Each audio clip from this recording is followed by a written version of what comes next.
Assalamualaikum warahmatullahi wabarakatuh. Kalau Islam Arab ini kata Mbah Mun, kalau Islam Arab itu contohnya kayak pohon kurma, jadi kuat. Dan wajah tasbihnya itu di daunnya tidak jatuh. Tapi kalau Islam Indonesia kata Mbah Mun itu kayak padi, jadi ya agak doyong-doyong sedikit gitu. Jadi untuk menghadapi angin besar itu pilihannya dua, Anda kekar kayak kurma atau fleksibel kayak padi. Jadi ya doyong-doyong sithik gitu ya. Ada koruptor sowan, salam templeknya ya diterima gitu ya. Ada calon bupati cantik ya dijukung. Pokoknya agak-agak doyong gitu. Tapi baru kayak doyong itu nggak bisa roboh karena fleksibel. Jadi kazar in akhraja syatahu. Jadi ada dua tamsil. Karena memang menghadapi orang fasik, orang dolim ini kita sebagai ulama itu ya kebingungan. Ini mungkin Ki Afif bisa bahul masail ini. Karena pertanyaannya gini, saya berkali-kali digojlok sama bapak saya. Berteman orang fasik hukumnya gimana? Pasti dijawab haram. Tapi kalau pertanyaannya dibalik, membina orang fasik hukumnya gimana? Baik. Dan bisa membina kalau berteman.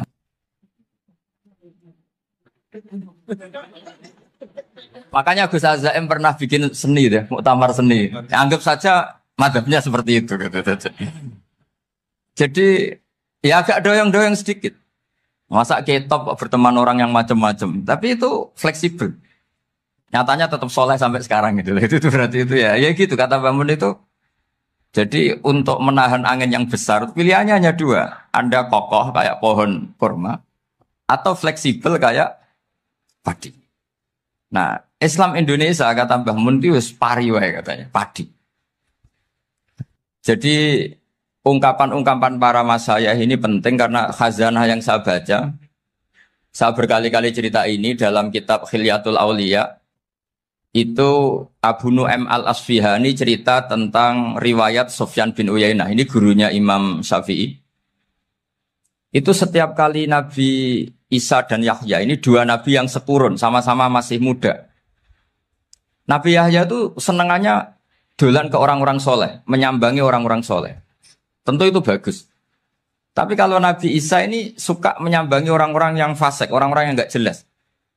Ketika dua beliau ini ketemu, tentu yang perlu jawaban Nabi Isa karena kontroversi, berteman sama orang-orang yang nggak jelas. Kata beliau, innama ana tabibun udawil mardo.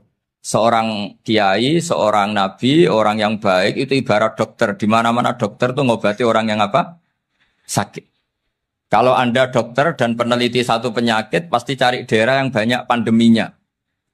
Masa neliti pandemi di orang-orang yang apa? Sehat. Jadi ini juga perlu dibasul masail karena tadi dibolak-balik itu. Bina orang berteman orang fasik hukumnya haram karena wa in kana dasarin fajanibhu suratan. Tapi kalau bina orang fasik hukumnya baik.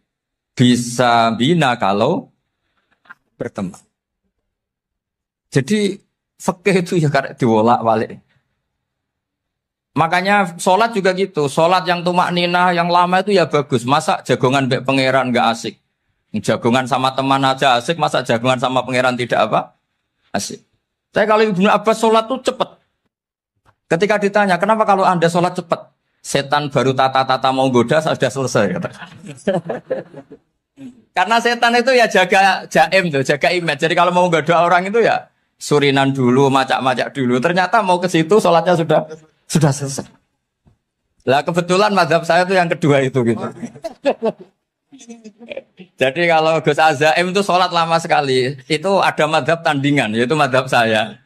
Itu karena ini sepuh saya, meskipun top beliau tapi sepuh saya. Saya sudah 50, beliau baru 40.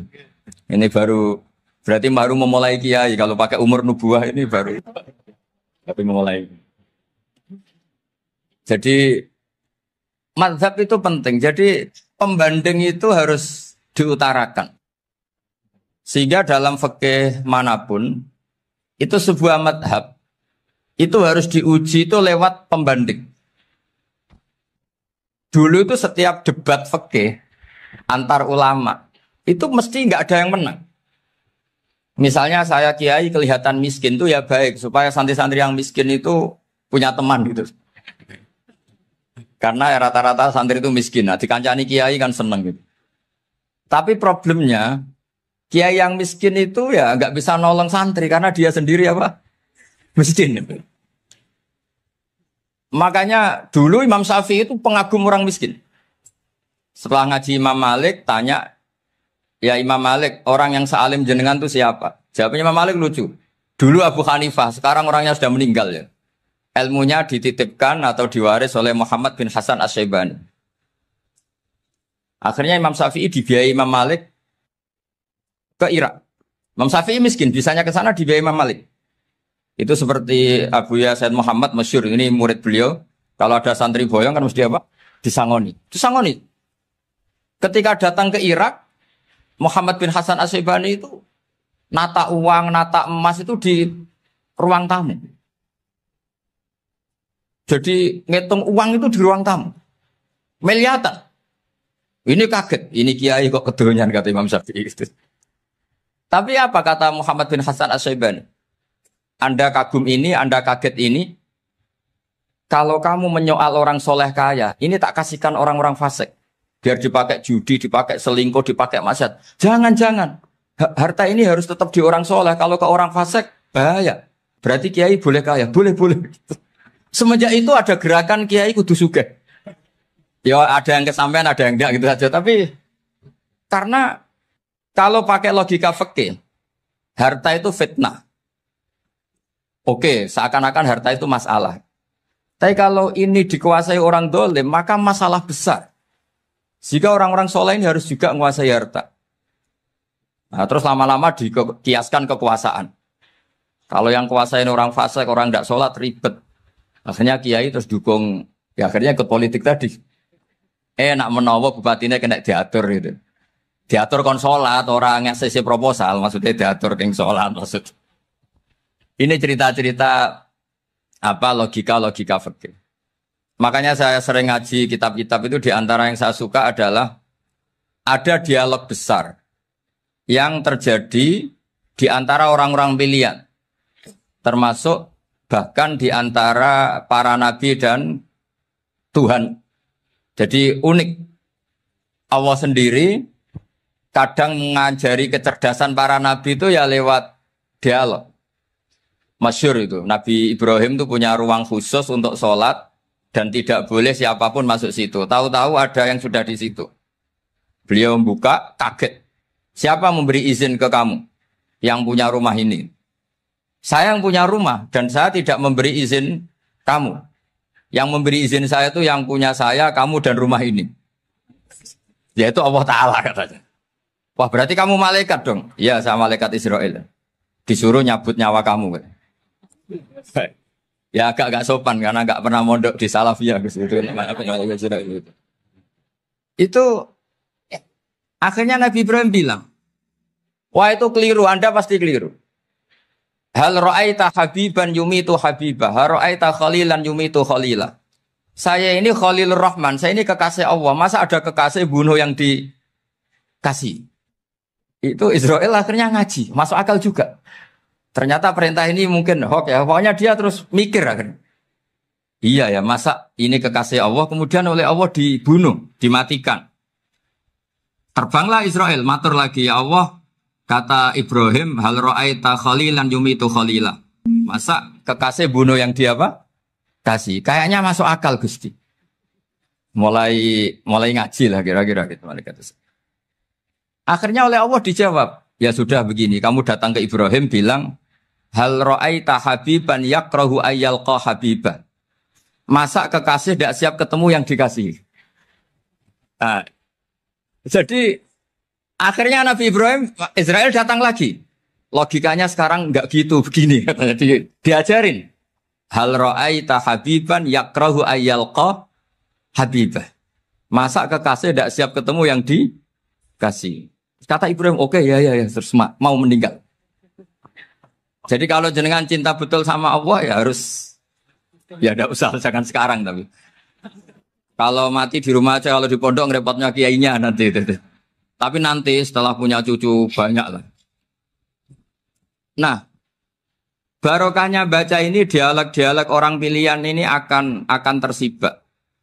Karena tidak dalam semua kebaikan itu nggak ada logikanya, rata-rata ada logikanya. Misalnya begini, kalau Anda orang soleh, kemudian anak Anda pamit mau sekolah di Jerman, pilihan Anda mengizinkan apa enggak? Karena potensi jadi fasik ya tinggi, karena di tempat-tempat mas. Potensi berdakwah dari daerah yang untuk daerah yang tidak ada dai-nya menjadi ada. Itu mesti ulama itu berdebat. Misalnya punya anak pamit mau kembali atau keluarga. Yang satu cara berpikir optimis. Awal ada dai di beberapa negara Eropa itu ya barokahnya imigran, pekerja, mahasiswa. Dan semua itu bumi Allah, harus ada tasbih, harus ada tahmid. Dan itu harus dimulai dari kemauan atau mengizinkan anak asuh kita ke sana. Tapi di sisi yang lain potensi jadi fasik itu tinggi sekali. Mana iman pas-pasan. Nah hal-hal seperti ini itu pasti jadi perdebatan. Dan kita harus menjawab. Dan tadi kayaknya di semua Basul Masail, Pondok Salafiyah jawabnya pede semua. Nggak ada ragu, nggak ada khilaf. Baguslah kalau pede. Meskipun nanti mungkin ada ulama lain yang cara berpikir apa? Berbeda. Sehingga, ini saya cerita ya. Sehingga di kitab-kitab fikih, misalnya saya kok hidup di Bali sudah punya komunitas ngaji. Itu kok saya pindah ke Sukorejo sini. Banyak ulama yang mengatakan haram. Karena membiarkan bumi Allah yang sudah pernah ada orang yang sujud, kemudian ditinggalkan kosong, dan kemudian dikuasai orang yang tidak sujud. Jadi dianggap itu pembiaran. Jadi banyak di kitab Qalyubi, sarahnya Mahalli, jika ada seorang muslim yang hidup di negara orang kafir, dia nyaman, tidak dapat teror, itu nggak boleh lagi pindah ke negara Islam yang sehat. Karena takutnya li'alla yastauliyal kafir tilkal buk'ah, supaya bumi itu tidak dikuasai orang kafir. Jadi ini hal-hal yang para fuqaha itu harus berdebat. Karena ini masalah-masalah furu'iyah. Sehingga mulai dulu ya banyak ulama yang nyun sewu berpolitik. Mulai Wali Songo sampai sekarang alhamdulillah yang minat banyak. Mungkin bedanya ikhlas sama tidaknya. Tapi kalau saya pernah dikeluhin utusan dari ya komunitas. Islam Indonesia itu dulu itu ceritanya banyak yang dari Kamboja. Kalau dulu orang cerita itu orang Cempa. Itu setelah di Indonesia besar Wali Songo dan Brawijaya 5 itu sudah mulai oleng. Itu singkat cerita mereka berpikir ingin bikin kerajaan apa? Islam di Demak Mintoro dengan raja pertama yaitu Raden Fatah. Karena Raden Fatah ini putra Brawijaya. Padahal setelah jadi kerajaan ini era cucu sudah konflik berebut kekuasaan. Akhirnya sampai jadi Jipang, jadi Jogja, jadi Solo dan seterusnya. Tapi kata Mbah Mun itu tetap barokah. Karena orang Islam terus terbiasa mimpin. Sekeliru-keliru sidik, sebagai orang Islam biasa mimpin. Sehingga zaman Mbah Hashim ya sudah mimpin Masumi, zaman Ki As'ad pengaruhnya besar. Sampai sekarang Kiai pengaruhnya besar. Nah barokahnya Kiai pengaruh besar ini sampai moral jadi ukuran. Misalnya sekarang ada calon bupati kok nggak sholat, itu pasti kalah. Jadi sholat itu jadi tolok ukur untuk calon apa? Bupati. Meskipun mungkin punya efek pura-pura sholat, tapi nggak apa-apa lah. Sementing moral ini jadi ukuran. Sementara yang di Thailand, di Patani, itu karena dulu pelajarannya tasawuf, itu orang nggak ambisi mimpin dunia. Tahu-tahu dipimpin. Dan akhirnya nyuwun sewu ya saake Islam-Islam yang dulu terlalu tasawuf. Karena nggak punya pengalaman memimpin, akhirnya lazimnya konsekuensinya hanya dipimpin. Tapi Islam Indonesia beda. Karena kulino mimpin, itu akhirnya dari orang Islam biasa menjadi Islam yang sholat, sampai Islam yang bisa ngaji itu bisa mimpin negara. Tentu yang paling populer dimulai Gus Dur. Jadi ini sesuatu yang barokahnya istihad para kiai, sementing Islam kulino mimpin.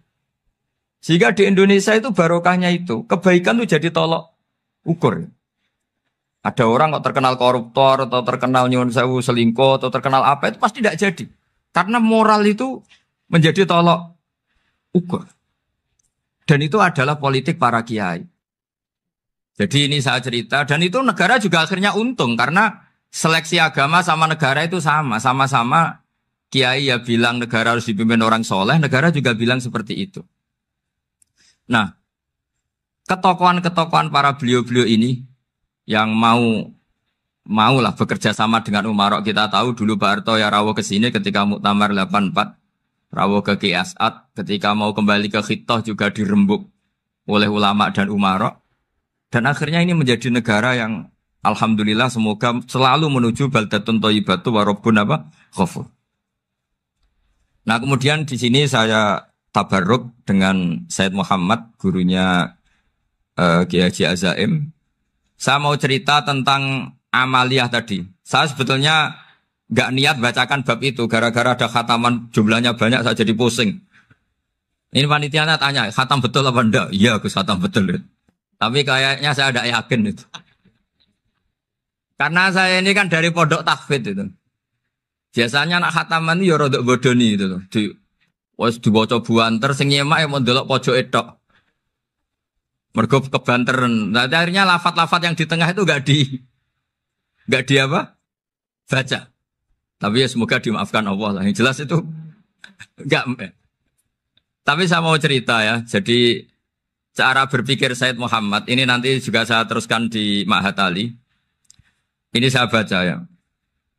Di antara yang diyakini madhab Malikiyah, ini saya baca saja teksnya. Jadi ada riwayat namanya, kalau Said Muhammad bahasakan itu Ataqoh Somadiyah.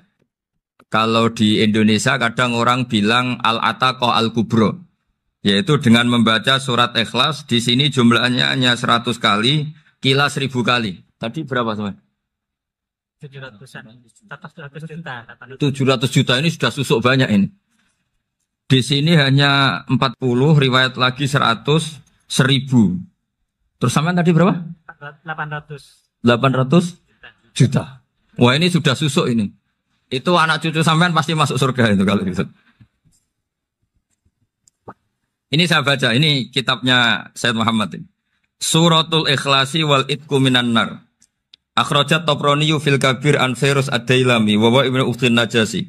Waqad khadaman Nabiyya sallallahu alaihi wasallam. Orang ini jadi khadimnya Nabi. Qala Rasulullah sallallahu alaihi wasallam, "Man qara'a qul huwallahu ahad mi'ata marratin fi shalat ghairiha katabahu lahu bara'atan minan nar." Ini hanya berapa ini?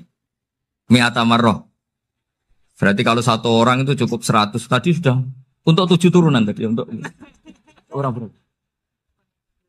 Ya, untuk 7 turunan cukup ya? Untuk 7 turunan. Ya sudah, susuk ini sudah susuk ini. Duh, ribet ini. Nah, ini tak cari pembenarannya, ini supaya keren. Ini di halaman 188 Abwabul Farad. Warwa Ibrahim bin Muhammad al-Khiyari fi fawaitihi an Khudzaifah marfu'an. Man qara'a qul huwallahu ahad alfa marratin faqad ishtara nafsahu minallah. Berarti 100, ada riwayat lagi 1000. Nanti tak carikan lagi yang berapa? 1 miliar. Jangan banyak-banyak. Nah, ini saya baca ya. Wa hadzal adatu huwa al-ma'rufu bi ataqatis somadiyah. Wa qad nassa jama'atun mutaakhiril malikiyah ala istihbabi ataqatis somadiyah. Wa haddu ala qiraatiha wa istimaliha. Minhum Asy-Syaikh Abdus Salam Al-Asmar sak terus ini.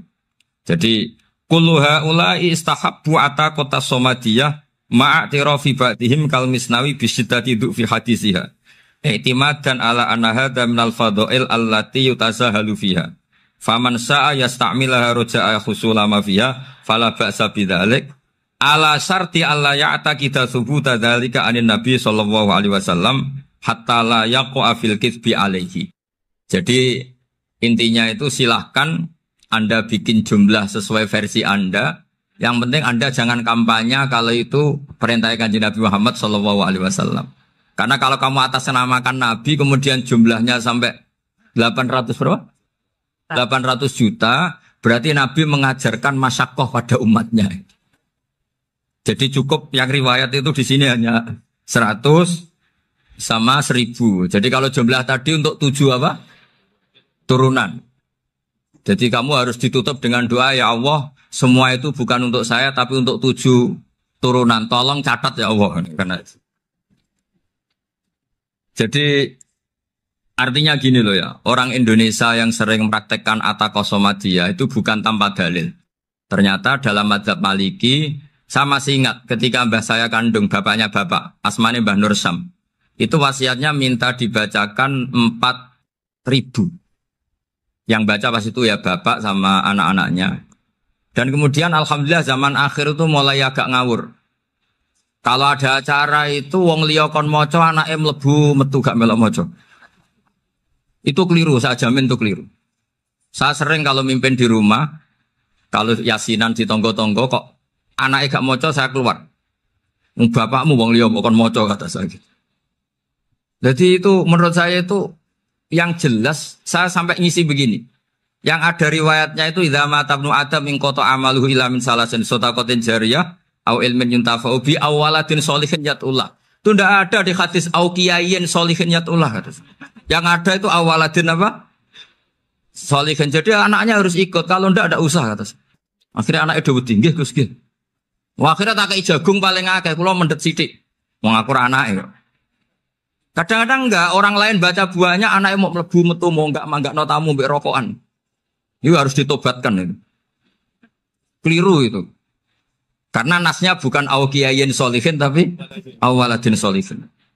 Ini bukan provokator, ini memang iya harus seperti itu. Nah terus tentang tadi la ilaha illallah yang didawahkan Gus Azaim. La ilaha illallah itu penting sekali, cuma saya mohon itu dielmoni lah. Jadi dulu kalimat ini menjadi spesial karena dielmoni, karena dimulai dari fa'lam annahu la ilaha illallah. Terusannya ayat tuh wastaghfir li dzambika walil mu'minina wal mu'minat. Saya ulang lagi ya. Terusannya ayat tuh wastaghfir li dzambika walil mu'minina wal mu'minat. Makanya menurut mazhab Sadili, kamu disuruh baca la ilaha illallah dulu, jangan istighfar dulu. Saya ulang lagi ya. Dalam mazhab Sadiliyah itu la ilaha illallah dulu, nggak boleh istighfar dulu. Alasannya masuk akal. Orang yang kafir 70 tahun, itu sekali baca la ilaha illallah itu langsung yughfar lahu ma qad salaf. Sehingga la ilaha illallah sendiri sudah punya kekuatan supaya dosa kita diampuni. Qul lil ladzina kafaru iyantahu yughfar lahu ma qad salaf. Cara menghentikan kekafiran gimana? Dia melafadzkan la ilaha illallah. Ini kalimat yang begitu saktinya sampai orang yang kafir puluhan tahun itu dosanya semuanya terhapus hanya karena melafadzkan la ilaha illallah. Nah, makanya kata Abdul Hasan Asadili wastaghfir li dzambika ay bihadil kalimat. Seseorang sah di istighfar itu kalau melafadzkan la ilaha illallah. Misalnya ada orang kafir mati kafir. Sah enggak anak cucunya mengistighfari dia? Tidak sah karena belum melafadzkan la ilaha illallah. Makanya kata Abu Hasan Asadili wastaghfir li dzambika ay bihadil kalimah. Sehingga lafadz ini spesial betul. Tapi kadang-kadang beberapa mursyid cara berpikir lain. Ini kalimat thayyibah harus dibaca orang suci sehingga mendahulukan apa? Istighfar. Untuk supaya pas ngelafadzkan kalimat thayyibah sudah dalam keadaan apa? Suci. Itu juga masuk akal. Tapi secara meyakinkan saya sendiri lebih mengikuti manhajnya Abil Hasan Asyadzili karena alasannya tadi yang kafir puluhan tahun saja langsung luntur dosanya karena melafadzkan la ilaha illallah. Artinya la ilaha illallah sendiri sudah bagian dari istighfar. Nah, ya tadi buktinya fa'lam annahu la ilaha illallah terus wastaghfir li dzambika walil mu'minina. Jadi orang sah diistighfari itu setelah dipastikan sah tauhidnya. Jadi setelah tauhidnya sah, yaitu la ilaha illallah, baru sah apa? Diistighfari. Sehingga orang kafir, saya ulang lagi, orang kafir yang mati kafir, anak cucunya tidak boleh apa? Tidak boleh menistighfar. Terus saran saya kedua, la ilaha illallah itu filosofinya itu nafyun li uluhiyatil ghairillah wa isbatun li uluhiyatillah wahda. Filosofi la ilaha illallah itu gimana? Menafikan semua selain Allah itu tidak Tuhan dan hanya menuhankan Allah semata. Nah itu caranya gimana? Caranya kita harus terbiasa ini karena tadi saya dibilangin panitia ini rata-rata mustameknya atau mustamiatnya ini santri. Caranya gimana? Dilatih pakai logika. Saya berkali-kali cerita kalau ngaji, saya sekaligus kampanye. Allah itu Tuhan yang begitu fair. Untuk menjadi Tuhan, Allah mempersilahkan, ada kualifikasi Tuhan. Jadi boleh, dikompetisikan itu boleh, kata Allah. Gak apa-apa kamu ngaku Tuhan gitu, kata Allah. Tapi nak ngaku pangeran itu paling gak ya direputasi lah. Ada verifikasinya. Dimulai dari apa? Ya kalau jadi Tuhan itu setidaknya bikin langit bumi lah. Aturannya gitu. Jadi kalau daftar bupati ya daftarlah ke KPU. Masa tahu-tahu jadi apa? Tuhan kemudian tidak punya prestasi bikin langit bumi. Sehingga Allah itu cara ngendikan itu ya fair. Qul ara'aytum ma tad'una min dunillah aruni madza khalaqu minal ardi am lahum syirkun fis samawat. Coba yang kamu tuhankan selain saya, prestasinya apa?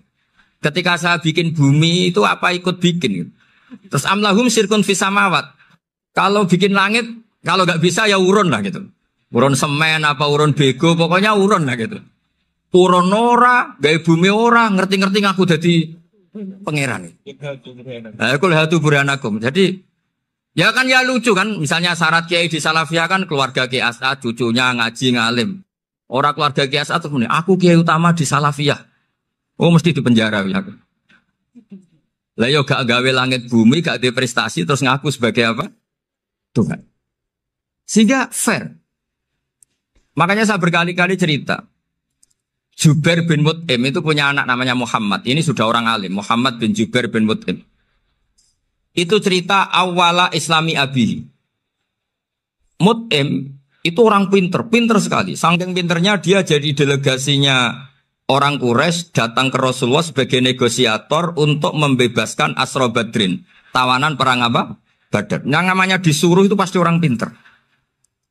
Tapi apa yang terjadi ketika nginep di masjid? Karena zaman itu gak ada hotel. Nanti jadi geger. Orang musyrik nginep di masjid hukumnya gimana? Bahsul masail tok. Zaman itu mau tidak mau. Kalau sekarang kan ada hotel, kiai juga punya wisma. Apa yang terjadi? Orang ini cerdas sekali. Dan delalah Nabi pas sholat maghrib itu baca wattur wa kitabim mastur sampai am khalaqus samawati wal ard. Ya kalau kamu jadi Tuhan ya setidaknya menciptakan langit bumi lah. Namanya jadi Tuhan ya ada persyaratan kan. Paling tidak punya reputasi menciptakan langit bumi. Atau kalau jadi Tuhan setidaknya reputasinya itu enggak diciptakan yang lain. Am khuliqu min ghairi syai'in. Ini jadi Tuhan kok punya bapak, punya ibu. Ini jadi Tuhan kok lahirnya di bumi. Ada tanggal lahirnya, ada tahun. Masa jadi Tuhan kok dulu buminya. Pokoknya walhasil tuh. Akhirnya Nabi ketika salam sholat maghrib, dia datang. Ya Rasulullah, akalku habis oleh ayat yang barusan engkau baca.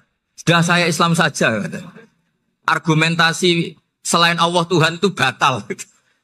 Itu, nah saya mohon santri-santri Salafiyah itu baca Quran sampai seperti itu.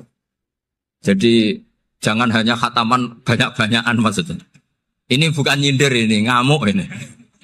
Jadi ya khatamannya tadilah 1000 atau berapa lah, jangan banyak-banyak. Juga kasihan malaikat yang nyatet kan. Wong baru subhanallah alhamdulillah aja di teks hadisnya abad al malaikah kan ditete. Itu baru subhanallah alhamdulillah itu sudah mencapaikan malaikat.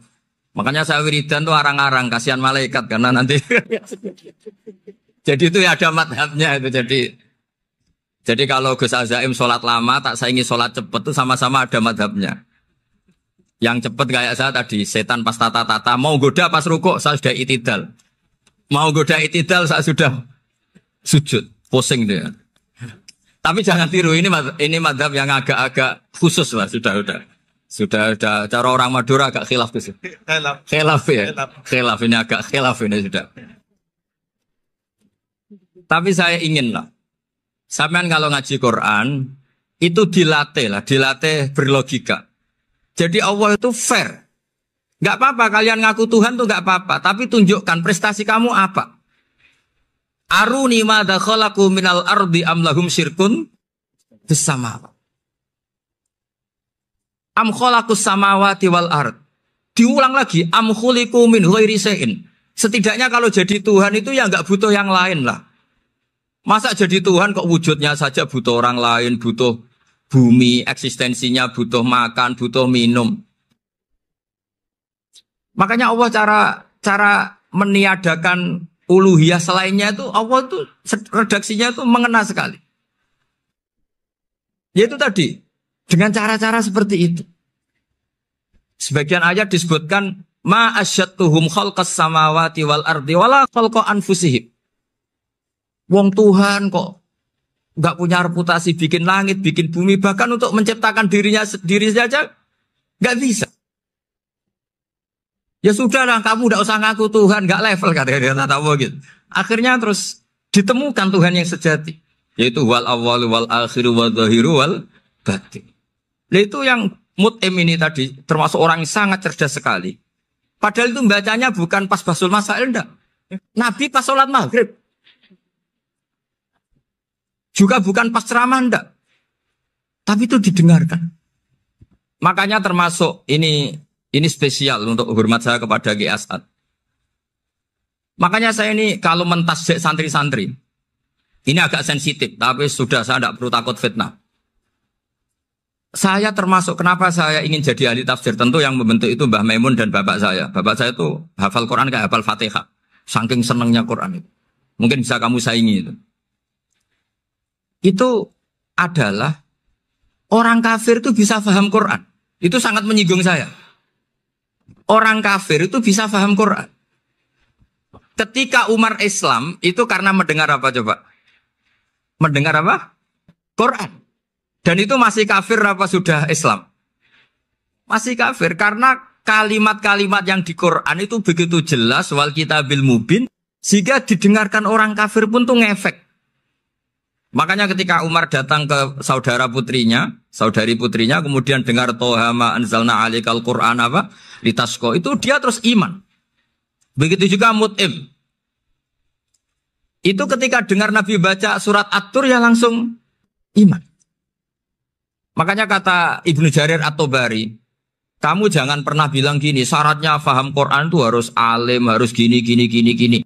Lah nanti berarti orang kafir punya alasan di depan Allah, ya Allah, engkau ngandani kami dengan Quran yang nggak bisa difahami kecuali alim dulu. Lah saya alim gimana? Nggak pernah mondok. Mondok gimana? Saya kafir. Jadi artinya gini loh, kata Ibnu Jarir At-Tabari, Allah tidak mungkin mengatakan gini. Ifhamil Quran bima la fahmalaka. Quran itu harus kamu fahami. Sementara orang kafir karena lafadznya Quran khusus gak bisa memahami. Makanya Quran itu dibaca. Itu banyak orang kafir yang menjadi muslim karena mendengar apa? Al-Quran. Padahal kafir. Nah termasuk tadi Muhammad bin Jubair bin Mut'im ini itu menjadi Islam ya, karena mendengar Quran. Padahal dia saat itu masih apa? Kafir. Karena tadi logika misalnya nggak paham secara lafadz Arab. Sekarang misalnya nyuwun sewu ada orang ateis. Saya pernah didatangi seorang ateis yang nggak percaya Tuhan. Saya mau Islam Pak Ba, asal Anda bisa menjelaskan Tuhan itu siapa. Coba Quran dibaca secara makna, tidak secara lafadz tapi secara makna. Begini misalnya, ada orang ateis datang ke saya, Pak, saya mau Islam, asal Anda bisa menjelaskan Tuhan itu siapa. Terus saya tanya, ini ngajak goblok-goblokan apa pinter-pinteran, kata saya. Terus dia jawab, ngajak pinter-pinteran Pak, saya ini doktor katanya. Maksudnya di akademiknya dia doktor, mungkin jurusan matematika atau apa, tapi di ketuhanannya jeblok. Terus tak tanya, kalau ini ada kertas, kamu suka ada rumusnya apa suka ada? Ya suka ada rumusnya. Kenapa ada kertas? Ya karena ada yang bikin. Nah kira-kira berstatus membikin atau membuat, itu sesuatunya maujud apa enggak? Ya pasti maujud lah, pasti ada. Ya sudah, anggap Tuhan itu adalah sebab dari semua yang ada. Masa alam yang seperti ini, langit dan bumi ini maujudat, kemudian kamu katakan kholaqohal adam, bahwa alam raya yang maujud ini diciptakan oleh ketiadaan.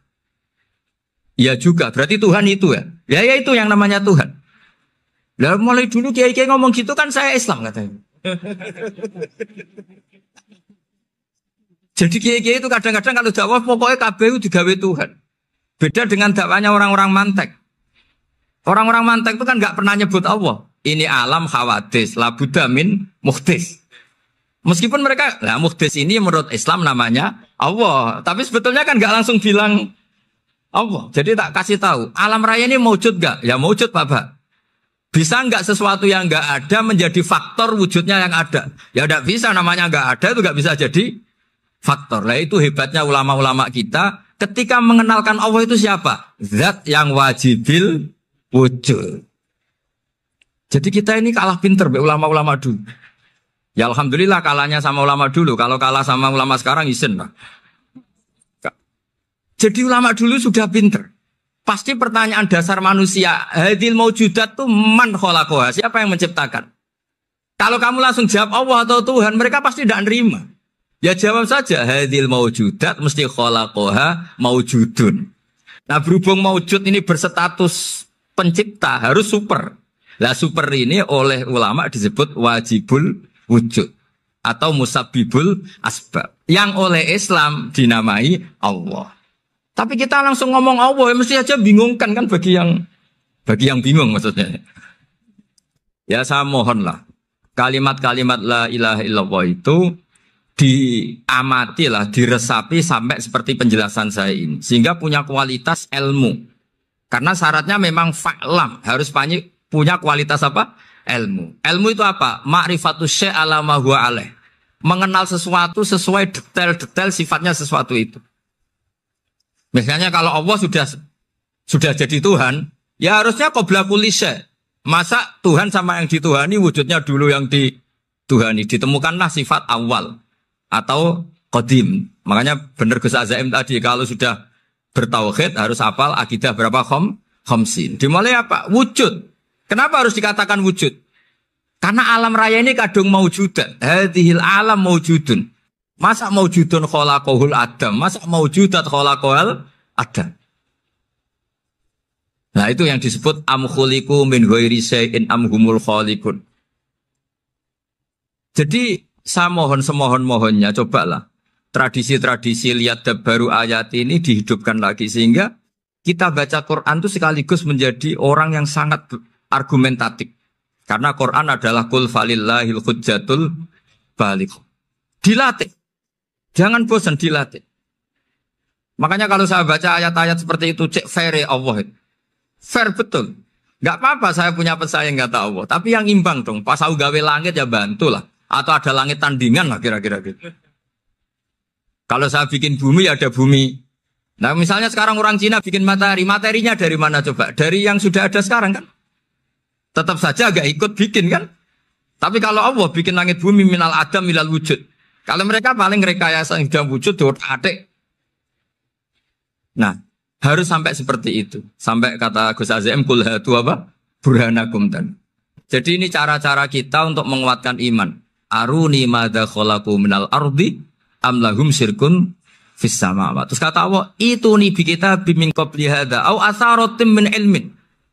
Kalau kamu enggak setuju teori ini kata Allah, cari kitab suci versi Anda. Aturan jadi Tuhan itu apa coba? Ya tetap saja semua kitab suci akan mengatakan di mana-mana Tuhan itu pencipta langit dan bumi. Jangan yang lahir di bumi jadi Tuhan. Jangan Lata Uzza jadi Tuhan. Jangan karena sakti jadi Tuhan. Nah ini di sini pentingnya ilmu balaghah, ilmu mantek yang alhamdulillah di pondok-pondok kita masih diajari. Makanya kata mantek sebetulnya ilmu akal hanya menemukan hadil maujudat khalaqaha maujudun. Nah yang maujud ini siapa? Ya wajibul wujud. Nah kemudian Islam menamai ini Allah Subhanahu wa ta'ala. Makanya ulama dulu itu kalau ngetikan Allah itu siapa? Zat sing wajibul wujud. Itu filosofinya luar biasa. Karena dengan seperti ini bisa menafikan teori ateisme. Bahwa alam raya ini diciptakan oleh ketiadaan. Makanya saya bilang tadi, ngajak goblok-goblokan apa pinter-pinteran gitu. Lah nek ngajak goblok-goblokan yang ini, hadhil maujudat khalaqahal adam. Terus kita goblok bareng. Loh iya kan barang maujud diciptakan yang tidak maujud. Wong ora wujud kok mempengaruhi sing wujud. Ya monggo nak goblok bareng kata. Akhirnya, gak lho Gus, saya ini dokter masa kamu ajak goblok? Ya sudah pinter saja kata saya. Alhamdulillah karena debat kecil ini dia menjadi nyaman lagi dengan apa? Islam. Memang saya tentu nggak bisa disalahkan doktoralnya karena di ilmu yang selain apa? Teologi gitu. Tapi kan polanya dia pasti pinter. Makanya ini sekaligus mengingatkan anak-anak lah. Kecakapan menjelaskan itu harus dilatih. Karena di antara kelebihannya Quran itu wal kitabil apa? Mubin. Yaitu kitab yang punya kemampuan menjelaskan. Ini yang terakhir saya beri contoh. Terakhir ini penjelasan Quran. Dulu orang kafir itu cara berpikir itu begini. Muhammad, urusan kita ini banyak, problem kita banyak. Masa iya urusan yang banyak ini cukup dengan satu Tuhan? Kalau problem banyak ya Tuhannya harus banyak. Ada Tuhan pohon, Tuhan hujan. Ya kayak Cina itu ada Dewi Kuan Im keberuntungan, ada yang sial, yang pokoknya diurus yang banyak lah. Maka mereka bilang aja'alal alihata ilaha wahida inna hadza la syai'un ujab. Ini aneh urusan banyak kok Tuhannya satu, ini aneh lah. Tapi Nabi secara sabar dan yang diomongnya orang kafir. Tidak anak mahatali, orang kafir. Jadi nanti kalau anak mahatali gak paham Quran kebangetan, orang kafir saja paham. Akhirnya Nabi secara santai, secara rileks memberi penjelasan gini. Kalau Anda menjadi buruh, kalau orang Arab dulu bilang abdan. Kamu suka enggak punya majikan banyak, perintahnya beda-beda, semuanya memaksa kamu untuk nurut. Sama punya majikan satu yang baik. Ya enggak suka lah Muhammad, kalau majikan saya banyak, semuanya berhak merintah saya, enggak enak. Majikannya satu saya, satu saja. Terus kata Nabi, Tuhanmu itu majikan kamu. Kalau Tuhannya banyak, kamu bingung. Berarti perintahnya banyak. Akhirnya mereka paham. Dan itu segampang itu Allah memberi penjelasan. Dorobawo masalah rojulan. Fihi syuraka umutasyakisuna wa rojulan salamal lirojul. Hal yastawiyahani masalah. Alhamdulillah. Langsung diberi analogi. Kalau kamu jadi buruh, punya majikan banyak, yang perintahnya beda-beda. Kemudian jadi buruh yang majikannya satu. Kamu milih mana? Ya milih satu Muhammad. Ya sudah. Kalau Tuhannya banyak, perintahnya banyak, kamu juga bingung. Langsung menjadi faham. Nah, ketika ada orang tidak ikhlas, Nabi cara memberi penjelasan juga gampang. Misalnya saya dikasih uang Gus Azaim 1 juta. Kemudian matur nuwun saya sama Pak Afif. Ya, aneh enggak? Saya ini orang aneh enggak? Orang aneh enggak? Itu Nabi kalau mencontohkan orang tidak ikhlas gitu. Kata Rasulullah, orang tidak ikhlas itu sebagaimana orang beli budak. Min kholisi malih. Budak itu dibeli dari uangnya sendiri. Kemudian fa'amila hadal abdu, budak ini kemudian bekerja dan a'tohullatahu. Hasilnya dikasihkan sama orang lain. Terus Nabi memberi percontohan. Ayasurrukum ayyakuna abdukum kadzalik. Apa kamu suka kalau budak kamu seperti itu? Dulu orang-orang dulu kan beli budak untuk disuruh bekerja, terus disuruh setor apa hasilnya. Jadi budaknya kamu yang beli, yang biayai. Kalau sekarang mungkin gak ada budak, gini lah. Saya nyuruh Zaid, tak kasih mobil, tak kasih bensin, tak kasih uang jalan supaya narik angkot. Hasilnya disuruh ngasihkan saya. Ternyata dikasihkan orang lain dan matur nuwun sama orang. Kamu suka punya budak seperti itu? Ya tidak suka ya Rasulullah. Ya ibaratnya seperti itu. Bumi yang bikin Allah, nyawa kamu yang bikin Allah, semua fasilitas dari Allah. Kemudian kamu menyembah selain Allah. Segampang itu. Dan Nabi telaten sampai dulu yang mayoritas orang kafir menjadi mayoritas Muslim. Dan semuanya tanpa paksaan. La ikroha fiddin. Karena qad tabayyana rusdu minal ghayy. Nah, cara tabayana gimana? Yaitu punya kemampuan menjelaskan. Wal kitabil apa? Mubin. Ini makanya saya mohon lah. Ini saya mohon semohon-mohonnya anak-anak ini kan kader-kadernya Mbah Samsul Arifin, Mbah As'ad, Gus Fawaid, sekarang Gus Azaim, semuanya harus punya kemampuan wal kitabil apa? Mubin. Sehingga di antara sifatnya Nabi itu fatonah, punya kecerdasan. Nabi itu gak pernah debat kalah. Itu meskipun sudah terdesak gak pernah kalah. Pernah Nabi itu ngendikan la'adwa walatiorata. Tidak ada penyakit menular.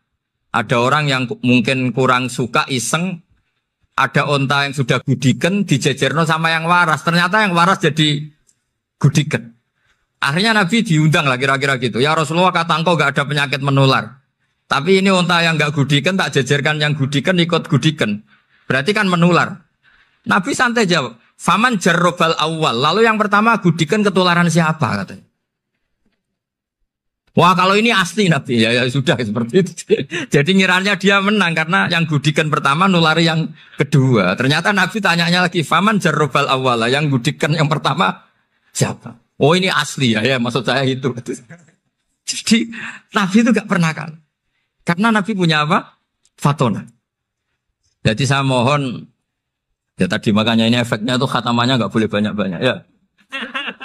Maksud saya kalau musim khataman ya gak apa-apa, khataman banyak-banyak. Tapi kalau gak musim khataman ya musim-musim tadabbur gitu. Tapi kalau ini musim khataman ya monggo lah. Cuma saya kok kasihan malaikatnya tadi itu. Ya, matur nuwun minta maaf. Assalamualaikum warahmatullahi wabarakatuh.